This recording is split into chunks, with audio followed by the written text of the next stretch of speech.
Hello everybody and welcome back to the channel. Today what we're going to do is we're going to move multiple files, these ones here, into this directory. Okay, so let's start. Let's create a subroutine. Let's call the subroutine move files. Okay, so we need a path. So I'm going to create I'm going to call the path source. I'm going to assign that to the path, which is my path in Windows. Your path is going to be different, so you're going to have a slightly different path on here. If you just try typing this in, it'll throw an error. So you'll have to find your own unique path to your desktop. So this is desktop. So this is the unique path to my desktop. There we go. So that's the source. That's where we're going to find the files. And we're going to create the scalar destination. What we've done there. So the destination folder.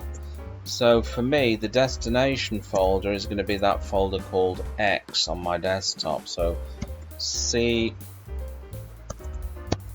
users mark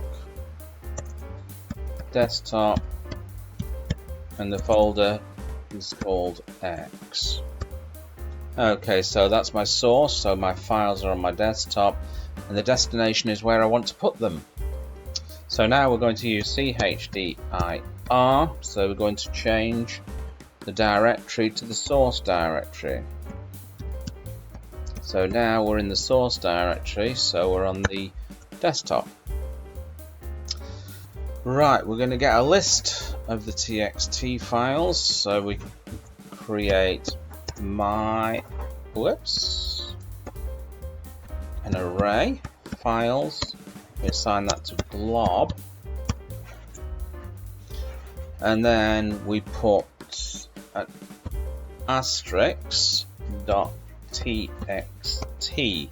So we're going to be looking for .txt files. We're only moving .txt files today. So now we're going to have to use a for each to loop over. I'm going to create a scalar variable here called file, and that's going to be in the files that we've got there. Okay. Right, now what we have to do is print a message to the user telling them what's happening. So we're going to loop through all of those files on the desktop, and we're looking for .txt files. So print moving scalar file to scalar destination. So this what will do. It will loop over all those files, and it'll tell us which files we're moving to our destination. And then a new line here, and then we're going to use the command move. That's going to be scalar file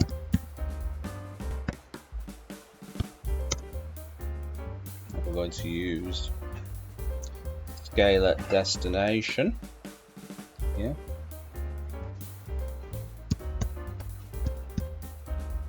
Scalar destination, 2 backslashes, file, then we're going to use or die. So if we get an error message, we can just throw up a generic error message, something like error moving. It's going to be scalar file.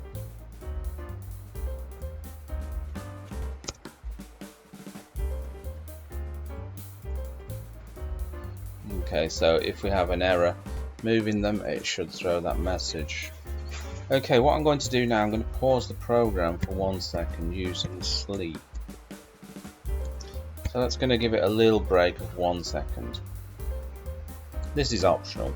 You don't have to do this, but I'm doing this because I want it to make it look like the program is working. Now we're going to come down just outside of that particular loop there, and we're going to print a message to the user.